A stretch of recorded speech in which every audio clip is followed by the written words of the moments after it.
Natanggap ng libo-libo na scholar ng Pasig ang kanilang allowance noong 12 ng Pebrero sa tanghalang Pasigueño. Ito ay para sa batch 1 ng mga walang ATM card. Ang allowance na ibinigay ay sumasaklaw sa buwan ng Agosto hanggang Disyembre taong 2024 bilang bahagi ng scholarship program ng Pasig City Scholarship Office ng lokal na pamahalaan. Pumila ang mga estudyante upang makuha ang kanilang financial assistance habang ang iba ay nagpadala ng otorisadong kinatawan, dala ang kinakailangang dokumento.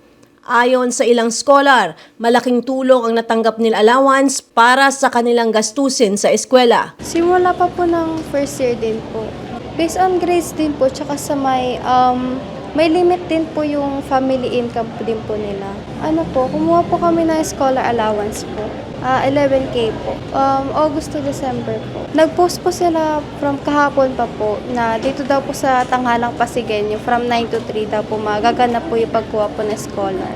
Nakakatulong po siya kasi yung financial assistance po na binibigay sa mga academic needs po, ayun po kapag hindi po ma-sustain po ng family po yung karapat-dapat po na amount po na binibigay po or ginagastos po sa school po. Ang dami po kasi namin activities po ngayong 4th year. So, parang doon din po mapupunta din po yun.